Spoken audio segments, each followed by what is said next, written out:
Assalamualaikum warahmatullahi wabarakatuh. Selamat pagi, salam sejahtera untuk kita semua. Sobat Bicara Iptek, podcast Bicara Iptek kali ini akan mengangkat tema pada episode ke-15, satelit komunikasi low Earth orbit untuk transformasi digital Indonesia. Jadi terkait dengan digital ya, transformasi digital di Indonesia.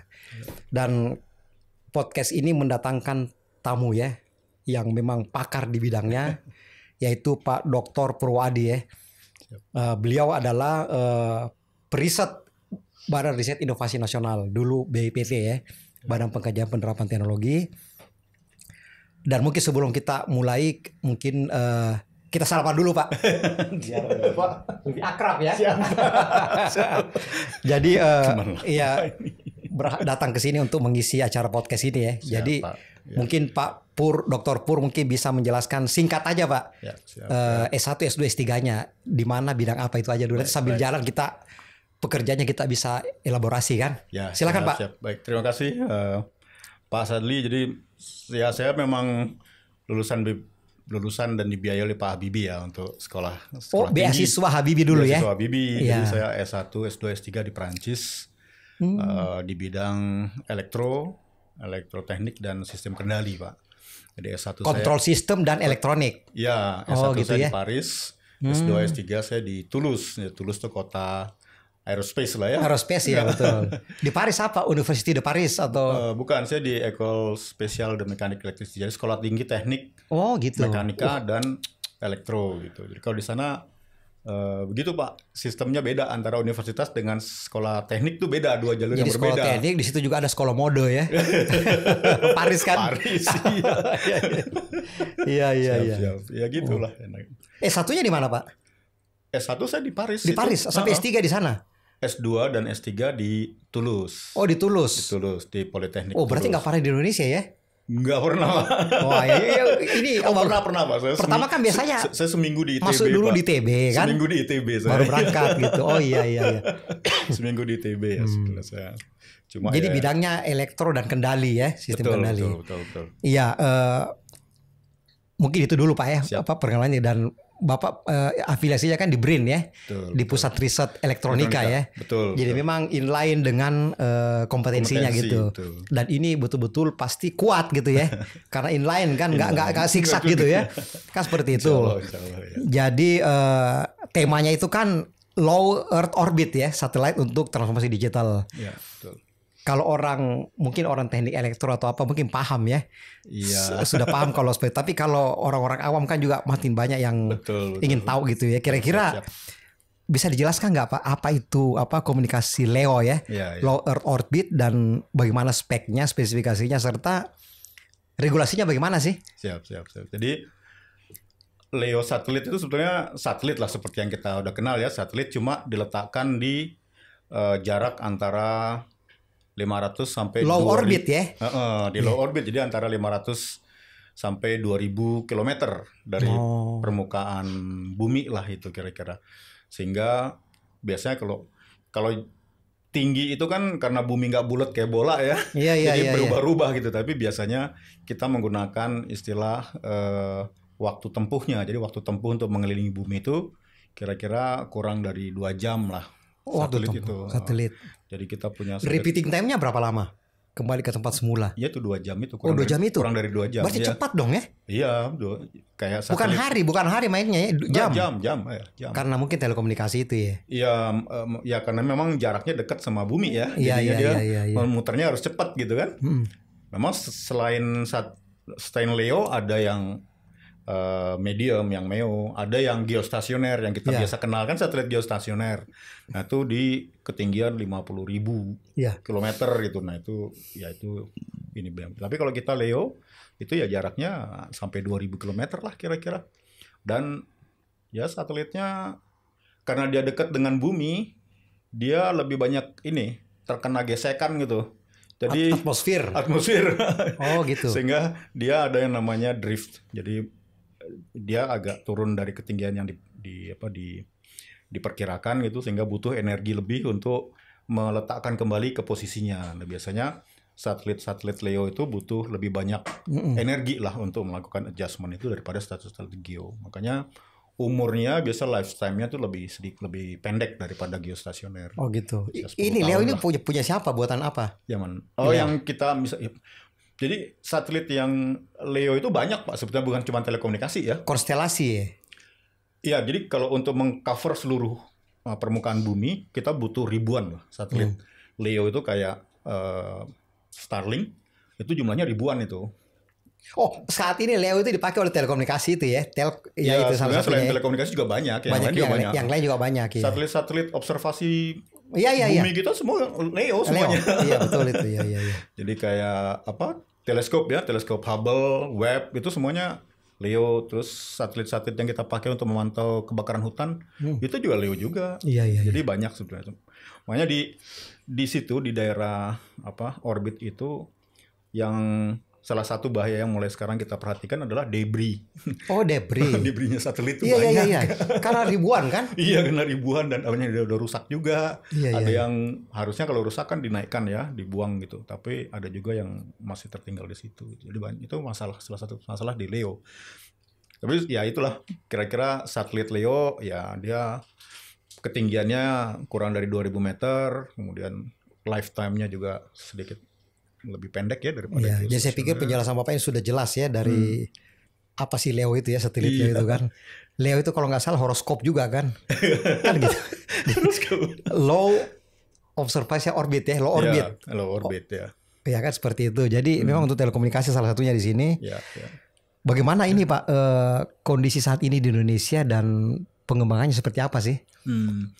Ada nggak pengembangan gitu? Saat ini di Indonesia itu bagaimana konstelasi Yang jelas nasional kita kita? pakai banyak ya. Artinya satelit komunikasi Leo itu banyak, bukan hanya Starlink. Ada yang lain, ada Iridium, ada Envisat, ada banyak. Kayak Visat itu pakai itu juga ya? Envisat iya, itu Leo juga. Jadi Oh, gitu. di orbitnya di rendah juga dia. Dan kita banyak pakai Iridium, kita banyak pakai untuk kapal-kapal yang di laut itu pakai Iridium iya. semua kan. Kemudian untuk sensor-sensor kita itu juga banyak pakai Iridium yang di laut, Betul, yang di darat, iya. daerah remote itu semua pakai, ada yang Iridium, ada yang ini Starlink ya mungkin sekarang ya, mulai Starlink ya. Dan nah ini salah satu keunggulan dari satelit Leo itu kan bukan kecepatan tapi delay time. Jadi waktu yang dibutuhkan untuk mengirimkan data tuh jauh lebih pendek daripada yang geostasioner. Kalau geostasioner biasanya kita pakai VSAT itu kan 500 milisecond untuk mengirimkan data. Nah kalau Leo itu kan cuma mungkin 10 milisecond ya. Jadi memang untuk pakai Lumayan, telekomunikasi kan. bagus sekali memang kan? Iya, terutama untuk telekomunikasi yang real time. Real time, ya, betul. Jadi kayak Iya. misalnya untuk video conference, untuk ini kan butuh real time ya, untuk alert gitu kan, itu semua butuh real time. Nah itu memang Leo inilah punya advantage lah di situ ya. Iya, jadi betul-betul powerful ya. Cuma itu tadi kita belum punya gitu, tapi kita memanfaatkan kan. Kita hanya memanfaatkan. Iya. Kita punya sebetulnya. Dan negara tetangga juga belum punya, mungkin juga memanfaatkan juga ya. Ya. Kayak Malaysia, Singapura. Belum punya. Yang kita punya sebetulnya, Indonesia punya satelit Leo ya. Jadi 8 CubeSat yang pertama versi 1 dan 8A2 itu adalah satelit-satelit Leo itu. Cuma masih eksperimental namanya. Belum operasional itu. Udah operasional, udah kita pakai. Satelit A2 itu kan isinya 8A2. 8A2 ya. Nah, kan ada sampai A4 itu eksperimentalnya itu. A3, A4 kan kalau nggak salah terkait dengan orari. Enggak, yang A2 yang orari. Oh, A2 ya 8 orari. Iya, A2 itu adalah orari, Iya. AIS dan jadi Iya, orari iya, itu betul. untuk ini ya, untuk komunikasi. Kalau nggak salah A3, A4 tuh beda ya, beda aplikasi ya. Tergantung dari misinya lah. Setiap satelit kan tergantung dari misinya. Nah, A2 itu udah orari, jadi kita pakai untuk telekomunikasi voice ya. Kemudian automatic identification system. Jadi satelit itu A2 itu bisa menerima data-data dari kapal yang berlayar di Laut Indonesia yang dilengkapi dengan sistem AIS. Nah, itu juga Ini sudah operasional ya? operasional, udah di jalan. Sudah dimanfaatkan oleh institusi Kementerian Perhubungan Laut atau apa segala macam. Ya, kalau dimanfaatkan saya kira bisa ya, tapi itu kan tergantung dari kerjasamanya ya antara Contoh BRIN misalnya sama orari itu kan penting buat kebencanaan. kebencanaan. Betul, betul. Karena kalau bencana gempa dahsyat misalnya ya, Betul. contohnya itu semua kan kolaps. Betul, infrastruktur terestrial kan PLN collapse, BTS collapse. Ya itu pakai ini orari ini. Betul, betul, betul. Dan itu betul-betul harus dimanfaatkan secara optimal ya. Betul, betul. Saya kira pilihan 8 pada saat itu ya untuk memasang orari sebagai payload dari satelitnya tuh suatu pilihan yang sangat strategis dan bagus Cuma tuh sebenarnya. permasalahan utamanya adalah cuma satu satelitnya. Dia Ya, butuh jadi- 9 yang biar repeating time-nya itu bisa ini. Betul, jadi Bisa cepat. repeating time saya sampaikan tadi kira-kira 2 jam ya. Iya. Jadi satelit A2, 8A2 itu sampai di Indonesia 14 kali dalam satu hari ya. Dan setiap itu kira-kira berapa setengah jam tuh, berapa itulah selama itu bisa di Indonesia, meliputi Indonesia setengah tuh 1 jam ya. Iya, iya. Artinya terus digenjot itu ya untuk Ya, pengembangannya untuk apa? mencapai 24 jam gitu ya, kesetiaan 24 jam ya harus dikaliin lah 12 paling enggak gitu kan. 12 Oh, gitu. satelit gitu lah kira-kira. Iya betul. Gitu Karena ahli-ahli kita sudah banyak juga ya. Iya, buktinya yang A2 itu dibuat sendiri di 8, diuji di 8, desainnya oleh 8 juga gitu. Jadi sebenarnya orang kita bisa buat satelit gitu. Bisa ya. Yang belum itu memang roket peluncurnya. Nah, itu PR kita yang paling besar untuk satelit. Peluncur satelit ya. Betul, peluncur satelitnya. Dulu ada di mana? Di Pamempek atau di Biak? Ya, tapi selama ini roket-roket peluncur satelit kita kan masih eksperimental ya, belum pernah benar-benar ada Iya. mengirimkan satelit ke. Dan itu tantangan buat BRIN ya. Betul.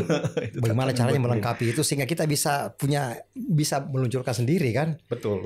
Kalau kita punya gitu kan. Iya. Nah ini Pak Pur, menurut Pak Pur ini jadi kira-kira permasalahan yang utama itu apa Pak di negara kita ini terkait dengan transformasi digital ini dihubungkan dengan satelit LEO tadi Iya. dan bagaimana permasalahan apa sih yang krusial gitu?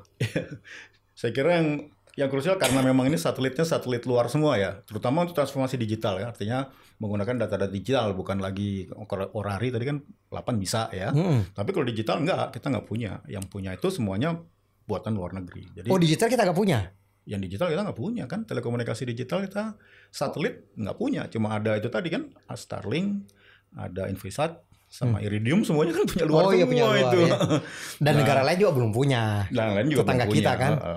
Belum. Jangan-jangan Vietnam udah punya belum? Belum. Oh belum ya. Tapi ini maksud saya itu punyanya luar, tetapi juga stasiun penerimanya juga di luar gitu loh. Di Singapura, di mana Norwegia, di Amerika gitu, tapi nggak ada yang di Indonesia. Iya, Jadi iya, salah iya. satu masalah buat saya permasalahan yang paling besar itu adalah masalah data security untuk Iya. pemanfaatan. Ini menarik sekali nih. Jadi segala sesuatu yang bukan punya kita Iya. bergantung ya security kan rawan kan? Rawan, Kan iya. seperti itu. Apalagi kalau nanti transformasi digital menyangkut juga data-data pemerintahan, data-data itu ya, itu kan. Kalau isu kemarin kan itu bocor itu kan salah satunya kan. Satunya ya. Pusat data kita bocor itu kan. Betul ya. Dan kita tidak punya backup. Sangat disayangkan juga gitu loh. Di mana-mana itu backup selalu ada gitu kan. Tidak bisa hanya satu, kalau satu collapse satu lagi kayak misalnya sistem Indonesia Tsunami Early Warning System kan di Jakarta ada, Iya. backupnya di Bali. Iya. Ini nanti kita mau bangun juga backup, salah satu backup lagi di IKN. Iya. Jadi ada ini, jadi ini mati, ini bisa dihandle gitu loh. Iya. Karena dia backup ya. Seperti kalau nggak ada backup bahaya memang kan. Ya mungkin ya itu salah satu inilah ya, salah satu pelajaran ya yang harus diterima lah oleh para pengambil keputusan dan para desainer kayak gitu, bahwa memang sistem krusial seperti PDN gitu ya harus ada backupnya, itu udah pasti, bukan suatu pilihan gitu, tapi suatu keharusan gitu untuk mempunyai backup gitu. Itu Iya. salah satunya. Ya Pak, kalau Bapak tadi permasalahan kan itu kan sebenarnya kita belum punya satelit sendiri.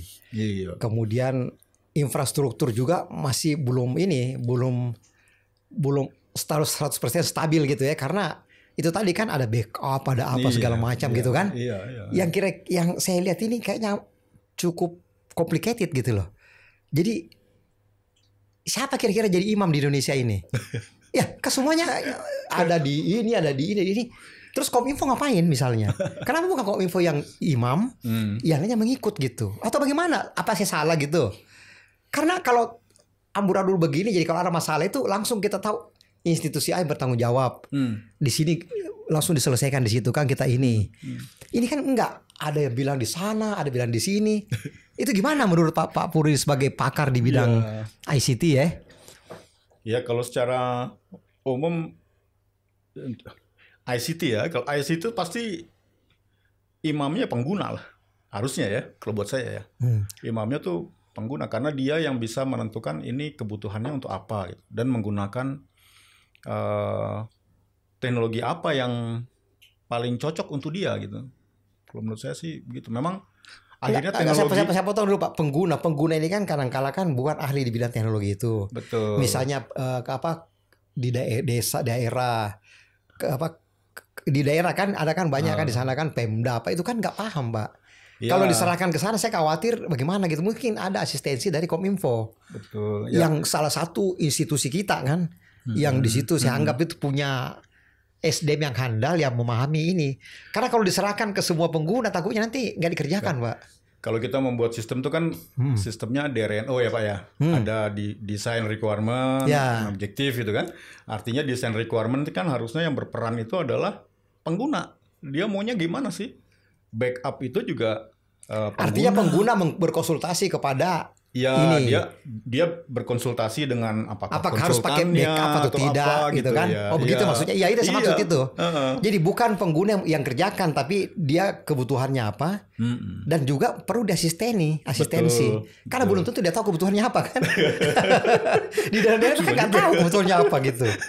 Ya tapi rata-rata inilah ya untuk ICT itu sudah cukup banyak lah maksudnya orang-orang yang mengerti masalah IT. Karena fakultas IT di Indonesia begitu banyaknya gitu kan. Iya.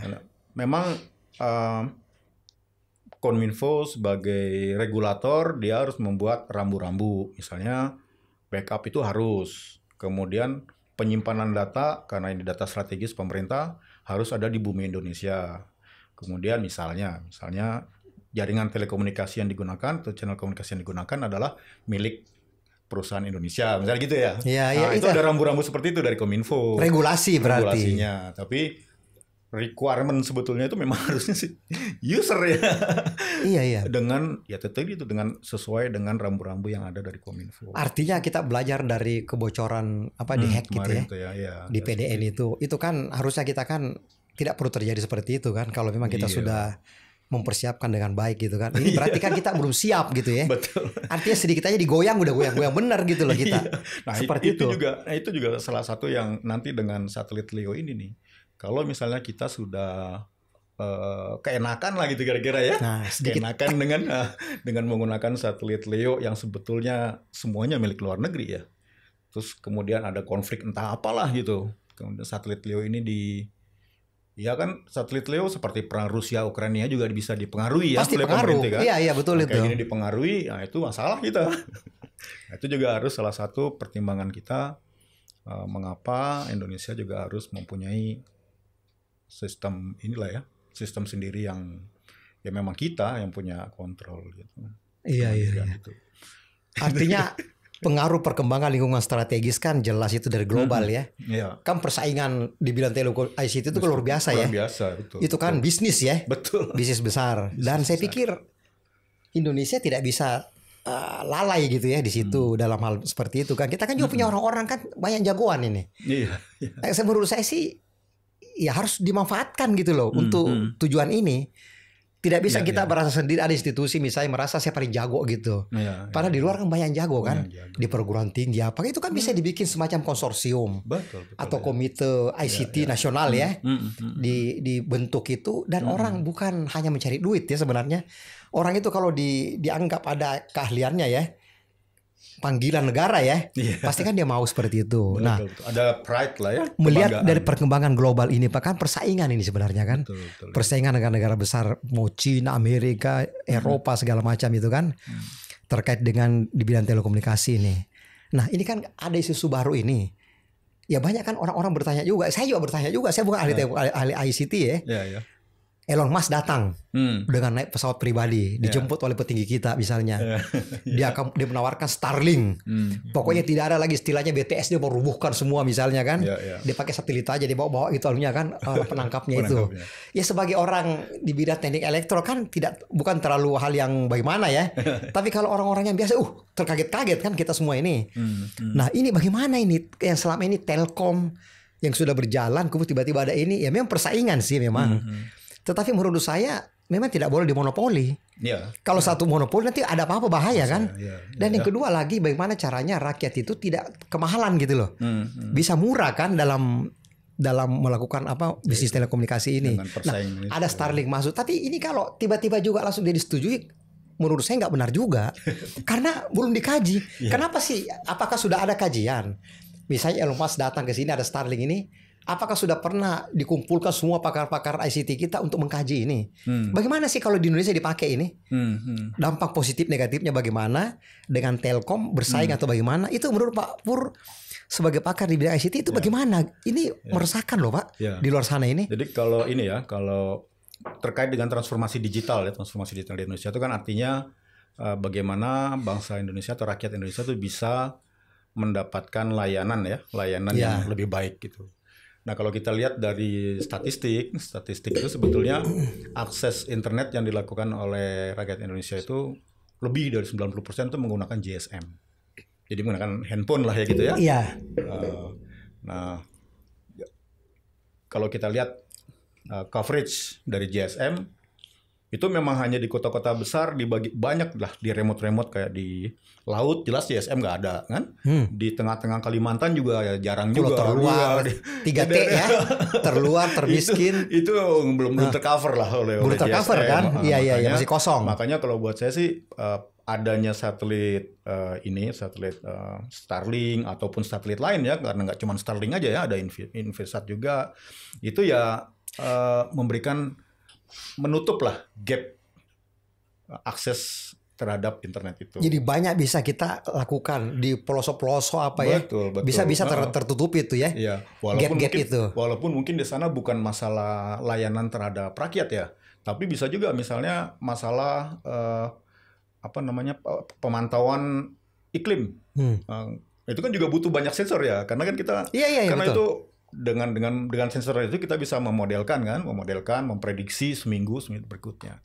Jadi kalau buat saya sih Starlink itu suatu teknologi breakthrough yang ya ada opportunity lah bangsa Indonesia tuh menggunakannya. Memang dia juga harus mengikuti atau mendapatkan equal treatment gitu dengan yang lain, kan nggak cuman dia gitu, di Indonesia juga banyak perusahaan-perusahaan operator satelit ya, Indosat lah, ada Lintas Arta lah, banyak gitu. Mereka menggunakan memang teknologi yang lebih dulu ya, bukan yang sama seperti yang dilakukan oleh Elon Musk ini. Tapi peraturannya sebenarnya tetap sama sih, peraturan dari. Saya foto sedikit, jadi Starlink itu satelit ya? Iya, pakai satelit LEO itu. Satelit LEO yang pokoknya berbasis satelit ya kan? Kalau yang sebelumnya berbasis apa kita? Kita kalau GSM kan GSM kan aja kan? BTS aja ya. Iya. BTS yang jadi ini di darat, satunya di angkasa gitu kan? Iya. Tapi memang beda ya, artinya kalau tadi kan 99% dari pengguna internet itu menggunakan GSM karena dia memang tercover oleh area GSM gitu kan. Kalau yang satelit ini memang digunakan tuh daerah-daerah rural ya, daerah yang memang remote lah ya, remote area. Jadi sebetulnya nggak ada saingan langsung sih antara GSM operator telco ya, GSM dengan Starlink. Yang ada itu adalah operator satelit. Nah ya, operator satelit itu banyak di Indonesia selain Starlink ya. Itu tadi yang saya sampaikan itu. Dan mereka banyak digunakan untuk satu daerah-daerah remote. Jadi BTS di daerah remote, mereka kan nggak punya komunikasi ke pusatnya. Mereka pakai satelit juga. Itu BTS itu. Kedua, dipakai untuk backup komunikasinya peralatan bank-bank gitu yang apa? Wah, bahaya ya. Iya, karena misalnya ATM ya. ATM kan dia pasti pertamanya pakai komunikasi terestrial lah ya, pakai fiber optik atau apalah internet atau wire. Tapi yang keduanya pasti menggunakan jalur komunikasi yang non terestrial, yaitu satelit gitu sebagai backupnya. Kalau terjadi sesuatu di gempa misalnya atau apa itu, atau kebakaran atau apa di terestrial yang merusak infrastruktur tadi ya karena gempa infrastruktur. Maka dia pasti masih punya backup satelit. Nah itu yang operator satelit inilah yang kemudian harus bersaing dengan Starlink gitu yang saya kira ya itu dinamika Starlink gitu ya. Star di atas unsur star ya. Star ya. Bintang. Link itu link gitu Komunikasi. Ya. Oh Iya, gitu. Iya. Dan itu menurut saya ya mereka harus menemukan pasar baru lah. Pasar baru misalnya di pemerintahan, di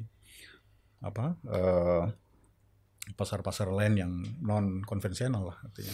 Ya, yang Bapak jelaskan ini ya semakin terbuka ya, bahwa masyarakat itu kan perlu pemahaman ya, terutama masyarakat awam gitu. Memang banyak yang bertanya-tanya gitu. Yeah. Jadi intinya itu persaingan biar kita bisa mendapatkan pilihan lebih banyak, bukan monopoli kan? Betul seperti ya. itu.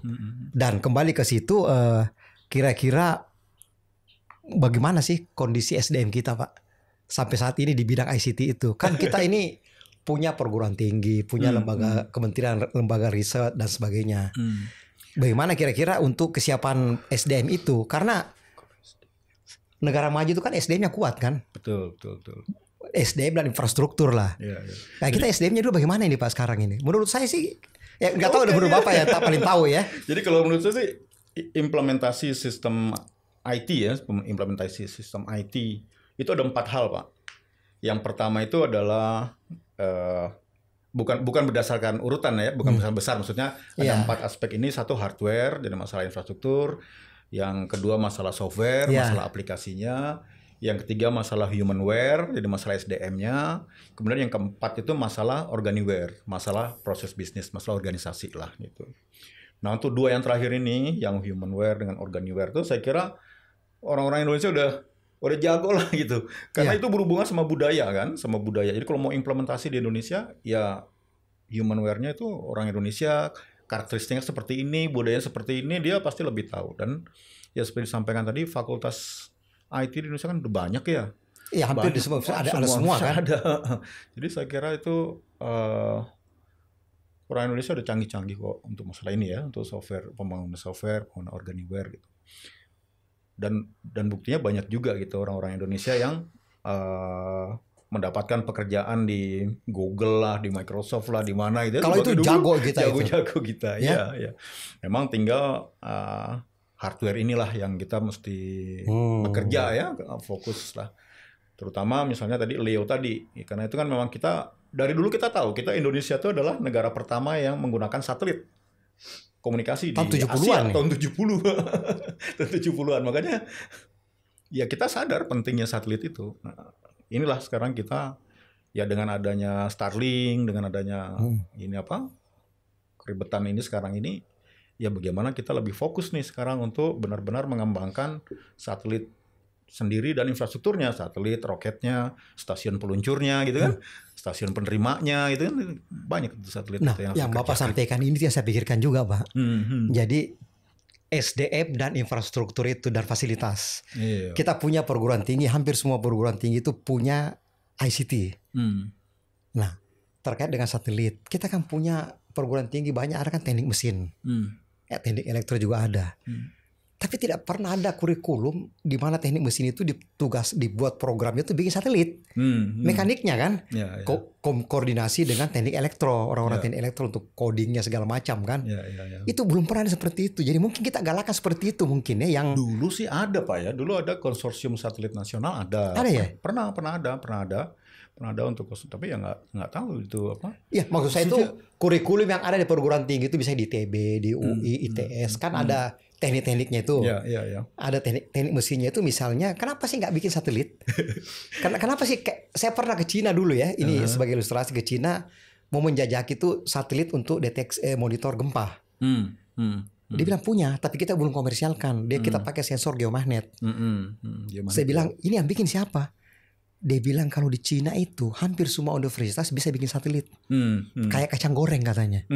Baik, karena saking bukan hal yang sulit. Bukan hal sulit gitu. Jadi semua perguruan tinggi itu universitas di mesin itu, teknik mesin elektro mekatronik ya, bisa bikin satelit. Nah, kenapa sih kita tidak mau bisa roket, satelit, sensor? Harusnya kan itu kan yang kebutuhan nasional itu yang difokuskan di perguruan tinggi kan. Memang prototipe. Di misalnya TRL-nya 6 atau 7 nanti masuk ke industri kan. Ada industri di Indonesia kita bangun PT LAN, PT industri inilah industri ini. Itu kan yang membuat kan memfabrikasi.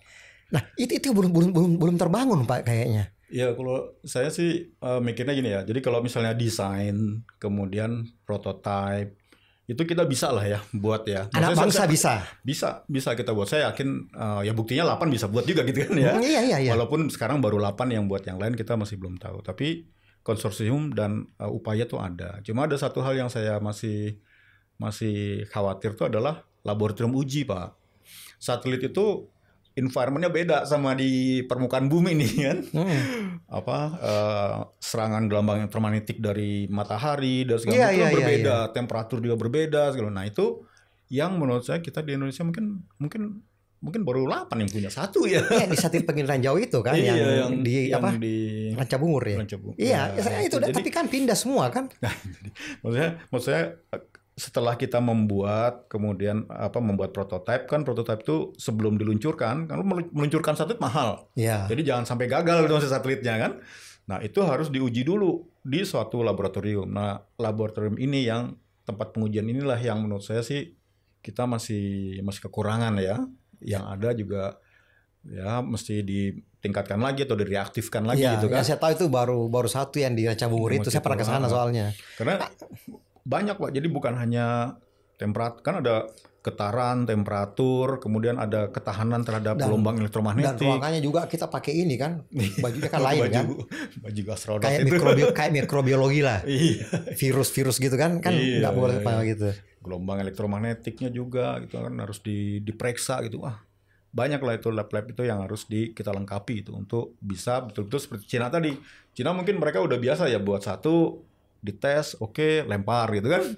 Nah, itu juga dari yang ada itu kan mereka mendapatkan masukan nih. Oh, ada kelemahan di sini, diperbaiki lagi. Dia inovasi lagi yang lebih ini kan. Itu yang kita nggak punya. Maksudnya sekarang tuh. Nah, itulah saya bilang, itulah yang perlu kita perhatikan. Kita kan bisa mencontoh negara-negara lain kan, ke Cina kan. Seperti itu. Sebenarnya kita ini orangnya ini apa ya? Banyak sebenarnya yang mampu tapi tidak difasilitasi misalnya. Kurang difasilitasi dan kurang diarahkan oleh pimpinan misalnya kan seperti itu. Jadi memang untuk ini semua itu mesti ada kebijakan, strategi dan upaya. Betul. Kebijakan ini adalah tidak bisa dari bawah. Kebijakan ini, policy ini dari pimpinan tertinggi negara ini. Pokoknya polisi negara bilang Indonesia perlu satelit telekomunikasi buatan sendiri. Jabarkan. Nanti diturunkan ke kementerian, ke para perguruan tinggi, guru besar, jago-jagoan gitu ya. Yang memformulasikan itu tanpa ada kebijakan kan sulit memang. Karena seolah-olah itu tidak perlu ya, tidak penting, belum penting atau segala macam gitu kan. Makanya perlu ada kebijakan. Nah, strateginya itu ya apa? Untuk menjalankan kebijakan ini strateginya mungkin ada terkait SDM. Kemudian infrastruktur. Kemudian peralatan-peralatan segala macam gitu kan. Baru upayanya apa? Nah, mungkin menurut Pak Pur bagaimana kira-kira? Ya, kalau di negara kita dulu ini karena rumit gitu menurut saya sih. Ya, yang jelas kita harus banyak belajar ya. Maksudnya di Indonesia ini kan yang paling susah masalah koordinasi nih, Pak. Itu harus kita belajar dulu. Sepakat itu. Kita harus belajar dulu. Gimana nih caranya kita berkoordinasi bersama-sama tadi dari universitas, dari lembaga pemerintah, dari swastanya untuk mewujudkan tadi satelit komunikasi milik Indonesia. Bukan buatan Indonesia, bukan hanya milik ya. Kalau milik itu udah punya HTS. Pokoknya hasil karya anak bangsa. Iya. Mengapa begitu? Karena kita bisa sepenuhnya under control. Mengontrol sendiri gitu kan. Ya. Karena kan kita nggak pernah tahu juga nih apa yang terjadi di satelit yang ada ya. Ya kan kita nggak pernah tahu itu. Jadi kayak Starlink misalnya sekarang. Starlink itu satelit dengan satelit komunikasi tuh. Jadi komunikasinya di atas bukan di darat gitu. Iya, betul. di sana di ruang angkasa itu komunikasi antar satelitnya. Nah, itu kan kita juga tahu-tahu data kita. Ya, itu artinya kebocoran data. Ya, itu masalah keamanan sudah pasti itu kan? Itu yang keamanan ya. Ya kita security. Ya, itu. Jadi tadi koordinasi kita harus kedua juga kebijakan tadi. Misalnya kebijakan untuk menggunakan satelit buatan dalam negeri gitu. Nah, sekarang ini kan banyak nih, misalnya BUMN, dia nggak boleh, harus pakai yang proven. Ya, gimana mau proven kalau misalnya kita nggak pernah dikasih kesempatan untuk Kan seperti Jepang kan dia bangga dengan punya sendiri kan. iya semua. Iya kan? Cina juga kan India, nggak mau beli keluar. Mereka awalnya pasti lebih jelek daripada yang ada di Iya, pasar. kan dia penyempurnaan kan. Nah itu Kan kita gitu. mungkin ya kita nggak punya kesempatan untuk itu karena ya dari awal udah milihnya yang proven atau yang bagus itu. Kita nggak pernah punya industri dalam negeri, gimana mau maju kalau misalnya dia nggak pernah punya tempat ya untuk membuktikan atau menguji hasil ujian ininya ya. Yang disampaikan Pak Purin itulah betul-betul saya 100% setuju Pak. Itu permasalahan kita itu. Kalau Bapak sebutkan tadi itu pentahelix kan sudah lama sekali Pak. Sudah sering didengung-dengungkan pentahelix. Tapi mana? Kan gitu. Koordinasi itu paling sulit Pak. Betul, di Indonesia itu koordinasi paling sulit. Ini uangku, itu uangmu. Ntar dulu kalau mau digabung. Kan gitu kan? Antar kementerian itu kadang-kala tidak tahu apa yang dilakukan masing-masing. Gitu. Duplikasi banyak. Iya banyak. Orang melakukan ini karena ini banyak ininya dia juga lakukan. Jadi tidak efisien kan? Kalau dari policy itu kebijakannya itu berkoordinasi itu penting, anggaran itu nggak masalah Pak. Iya. Karena anggaran bisa digabung kan? Kalau untuk tujuan yang sama misalnya kan tidak ada masalah anggaran itu. Misalnya kita bikin satelit sendiri, butuh sekian T, anggaran ini kan sama-sama terkait ya, digabung kan cukup itu. Misalnya. Jadi memang kita fungsi koordinasi itu belum optimal. Masih sebatas diucapkan ya. Seperti itu. Padahal yang Bapak sampaikan tadi itu pentahelix. Itu kan koordinasi itu. Betul. Dan harus ada imamnya. Ini imamnya ini penting ini. Memang imamnya itu pimpinan nasional ya. Tapi di bawahnya ini kan ada layer 2-nya itu kan. Kementerian siapa gitu kan. Kalau terkait komunikasi apa ya Kominfo menurut saya. Iya kan. Dibantu dengan BRIN. Untuk inovasinya kan seperti itu. Yang lain kan pengguna kan. Kayak seperti misalnya BMKG, dia menggunakan itu visa atau apa, bukan ini, bukan dia nggak harus gitu. Yang lain misalnya kan perguruan tinggi misalnya koordinasi pentahelix, dan itu saya kira itu ya benang merahnya ya. Iya. Jadi kalau sebuah saya dari sisi kebijakan tuh koordinasi itulah yang harusnya ya, entah gimana caranya, apakah presidennya turun tangan sendiri kah, atau dia memberikan mandat gitu ya, tapi mandat pada salah satu misalnya Kominfo tadi gitu kan. Kominfo didukung oleh BUMN misalnya. Ada anggaran di situ juga mungkin. Bisa juga. Kan bisa begitu Pak industri kan. Mungkin cara yang paling kasar ya atau gimana itu. Mungkin ya si pimpinan inilah yang harus langsung mendistribusikan keuangannya. Kalau saya maksudnya gini, dulu itu kan kita kalau kerjasama nih misalnya institusi A, institusi B, institusi C. Kita membuat produk X. Tapi anggarannya A minta ke DPR, B minta ke DPR, C minta ke DPR, masing-masing minta sendiri-sendiri gitu. Akhirnya gimana mau komunikasi, ini orang anggarannya masing-masing nggak tahu dipakai buat apa juga. Ini lesson learn yang saya lakukan dulu di BMKG ya waktu dengan pimpinan. Waktu kita mau menerbitkan Perpres 93 2019 terkait pengembangan penguatan Inatius. Itu kita dapat penambahan anggaran dari pemerintah presiden ya melalui Menteri Keuangan untuk pengadaan seismograf. Sampai ratusan ya. Waktu itu dalam waktu 6 bulan aja itu. Nah, BMKG dapat anggaran, BPT dapat anggaran untuk pengembangan buoy atau macam-macam lah INACBT. BIG dapat juga anggaran untuk tight gauge itu karena kita pakai tight gauge itu dan itu jalan. Jadi anggarannya itu bukan sedikit-sedikit tapi dari pemerintah ada sekian gitu kan. Nah, disuplai ke sini supaya bisa jalan kan. Kan gitu. Itu jalan, Pak. Tahun 2019 setelah keluar Perpres itu. Kan seperti itu. Dan saya pikir kalau untuk anggaran harusnya tidak masalah untuk kebutuhan nasional ya. Karena itu tadi sama kembali lagi ke sini dengan kita punya yang handal ini, kira-kira benefitnya bagaimana untuk negara, Pak? Benefit pasti yang pertama di lain sisi keamanan ya. Keamanan pasti kan tadi udah jelas bahwa kita bisa mengamankan data-data kita terutama yang menggunakan satelit LEO tadi. Yang kedua pasti trickle down effect di bidang kompetensi orang ya. Kompetensi orang pasti tadi sudah jadi satu, kirimkan dipakai, kita punya feedback dari performance-nya, kita bisa memperbaiki. Kemudian ada lagi tenaga kerja pasti kan. Tenaga kerja juga trickle down effect dari sistem seperti itu. Jadi banyaklah dapat trickle down effect dari value edit ya.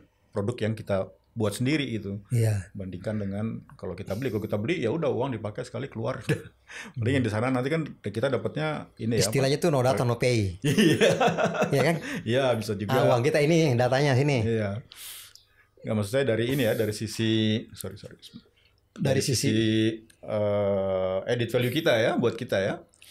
Itu sih, selain sisi keamanan ya pasti peningkatan artikel down value tadi lah yang ini apa yang jadi bermanfaat. Kembali kita kesimpulkan sedikit ya yang di depan itu yang kita sudah bahas tadi. Dengan kita memiliki satelit sendiri yang kita operasikan sendiri, tentu itu akan apa ya, data-data itu mudah diupdate. Bisa saja kan yang punya orang kan tidak bisa diupdate kan, misalnya kan ada crowbar. Kalau kita punya kan kita bisa sendiri, sustainable juga kan, seperti itu. Jadi dan SDM kita juga ada tantangan gitu kan. Betul. Buat kita punya barang ini kita mesti apa ya, bikin inovasi bagaimana ya. Kan orang kita itu kan jago ya. Gitu. Jago seperti itu. Jadi ini yang saya lebih tekankan di sini, bagaimana kita mau optimalkan produk anak bangsa, karya anak bangsa untuk bidang ICT ini, Pak. Bukan cuma satelit, tapi yang lain juga kan. Semua yang lain yang terkait itu sehingga kita bisa mandiri. Ya oke lah kita 20 tahun, 30 tahun itu sebelum kita bergantung ya. Tapi sekarang ini kan banyak orang-orang pintar ya, sudah sekolah. Disekolahkan dulu Pak Habibie ya. Sudah pulang banyak kan bisa ini yang bisa berperan gitu kan. Sudah melakukan industrialisasi segala macam gitu kan. Jadi intinya seperti itu, yang kemudian terkait dengan ini Pak, Bapak tadi yang sustainable development ya. Dan kita punya update informasi gitu, tidak terputus gitu kalau punya sendiri kan. Daripada bergantung yang lain, dan masalah security juga. Nah, kita kembali masalah security. Kemarin kan ada ribut-ribut pusat data kita dihack apa segala macam. Sebenarnya itu hacker itu siapa sih? Hacker itu tujuannya apa sih? Mau minta tebusan atau memang kumpulan orang-orang pintar yang tidak difasilitasi sehingga dia membuat sesuatu? Itu orang pintar, bukan orang bodoh itu kan? Atau apa Pak sebenarnya? Dia mau mengganggu kestabilan negara atau apa gitu? Menurut Pak Pur? Ya macam-macam ya, maksudnya setiap sistem kritikal itu pasti ada tim hackernya gitu. Dia selalu berusaha menguji sistem yang sedang berjalan ini apakah ada kesulitan, namanya apa ya, white team gitu ya, white team. Nah, ada juga hacker-hacker yang awalnya tuh belajar, mencobai sistem lah gitu. Itu yang hacker di luar ya, bukan yang kita pelihara sendiri nih. Ada juga yang gitu. Nah, hacker-hacker di luar nih ada yang karena iseng, ada yang karena memang mencari uang, macam-macam lah itu. Ada yang memang tujuannya merusak gitu ya, merusak karena titipan, maksudnya karena pesanan gitu. Ada juga yang kayak gitu juga, ada juga. Jadi macam-macam, motifnya tuh macam-macam. Nah, kita kan punya BSSN. Ya. Tapi BSSN sendiri pernah dihack kan? Oh iya, pernah diserang juga itu. Iya. Nah, bagaimana ini?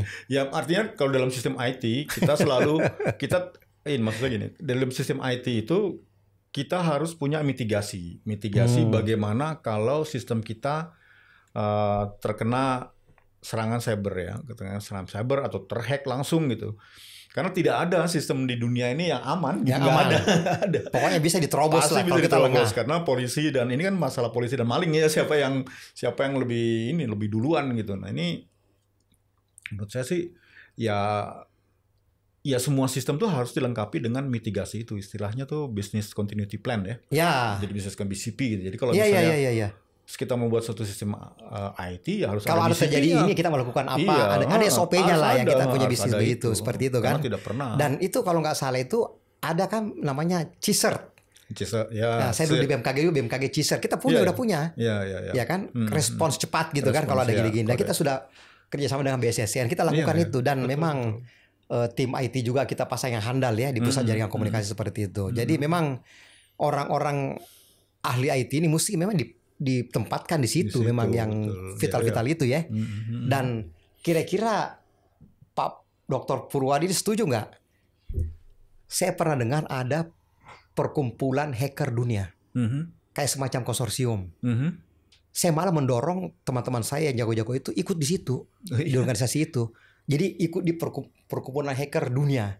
Jadi minimal kalau dia ikut di situ, kalau ada yang mau menyerang, oh teman kita ini. Bisa nggak begitu kira-kira kemungkinannya?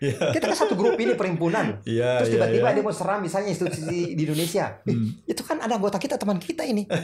Sama dia. Itu kira-kira ada pengaruhnya gitu, Pak? Ya mungkin ada gitu ya, tapi artinya ikut di situ tuh positif kan? Iya, biasanya di situ kan mereka berbagi informasi ya. Iya. Tapi hacker itu kalau menurut saya sih kebanyakan individual gitu ya. Individual dan jadi, cerdas banget ya. Cerdas, ya individual artinya dalam tim-timnya ya.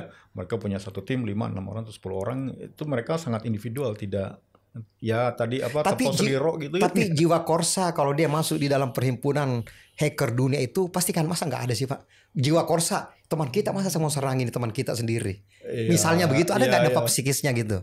Waduh, nggak tahu juga kayaknya ya. Tapi rasanya sih enggak lah kalau itu. Nggak ada sih. Enggak ada. Namanya mau butuh uang atau apa, mau ganggu orang atau marah gitu ya. Iya. Jadi memang tapi lebih baik kita ikut juga di hacker dunia. Ya, paling tidak tahu perkembangannya. Dan kira-kira kalau ada apa-apa begitu bisa dibantu. Iya. Nah, bisa dibantu. Ya kan? Dan mungkin yang terakhir mungkin ini di Indonesia ini Pak banyak ahli-ahli ICT yang jagoan. Saya tidak ragukan ya.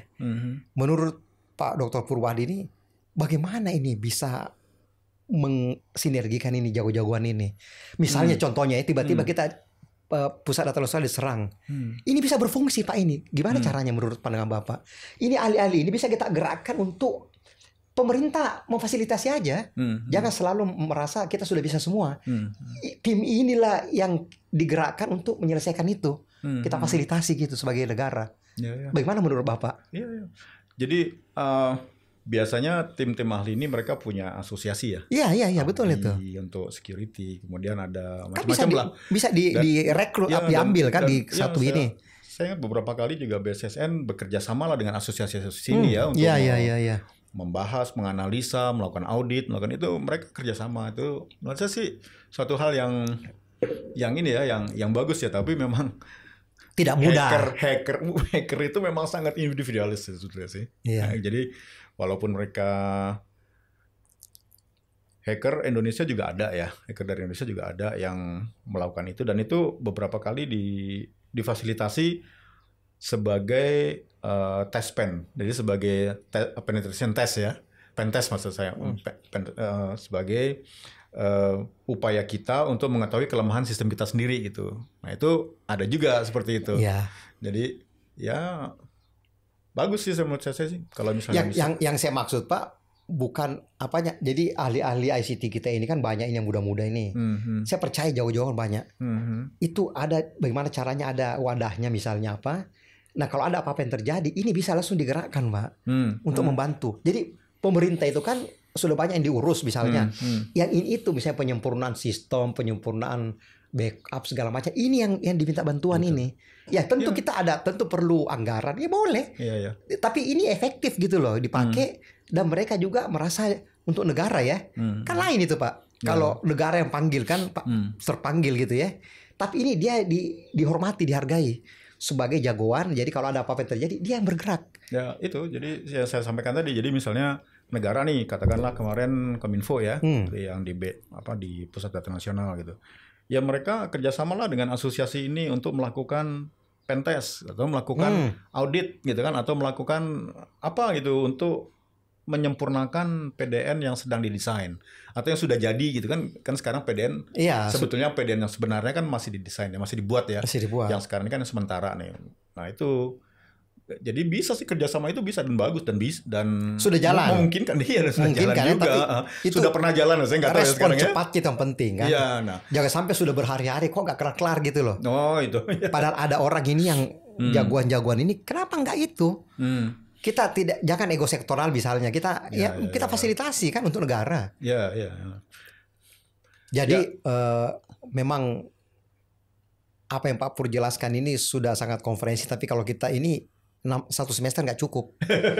Ya kan? Banyak tapi sekali aspeknya soalnya. Minimal benang merahnya itu bahwa teknologi transformasi digital itu memang sekarang sedang berlangsung. Kita nggak bisa lari. Sudah berlangsung. Kalau kita diam, kita akan tertinggal.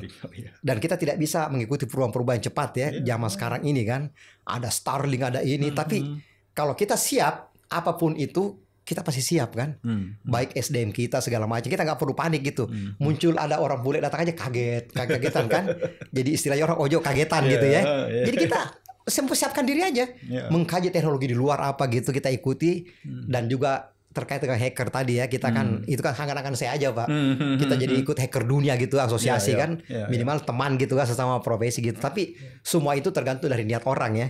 Bisa juga hacker itu niatnya bukan untuk itu, yang lebih dari itu kan kita tidak tahu. Tapi bagi saya penjelasan Pak Pur tadi ini saya apa ya, yakin gitu ya, Indonesia bisa Pak.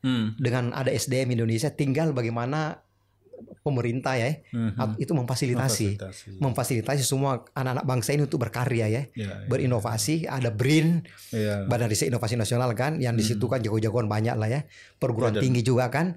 Bagaimana caranya transformasi digital itu bisa jalan dengan benar gitu kan. Dan itu merupakan membantu kehidupan kita. Dan itu tadi terkait dengan hacker itu ya, orang-orangnya itu jago-jagoannya itu ditingkatkan kemampuannya dan dibikin wadahnya gitu, dirangkul, difasilitasi untuk kebutuhan negara gitu. Mungkin saya kira itu aja Pak Dr. Purwadi. Ini luar biasa sekali, terima kasih sekali dan banyak sekali bisa kayak ini. Mudah-mudahan para pemirsa bisa mencerna ya. Kalau ada yang mau berdiskusi, silahkan langsung ke Pak Purnya nanti di channelnya ya. Silakan. Mungkin itu saja podcast episode ke-15 ya, terkait transformasi digital ya, satelit Leo. Dan bagaimana kesiapan Indonesia ya. Mudah-mudahan bermanfaat ya buat para pemirsa. Untuk itu, lebih dan kurangnya mohon maaf. Terima kasih. Assalamualaikum warahmatullahi wabarakatuh. Waalaikumsalam. Terima kasih Pak Sardi atas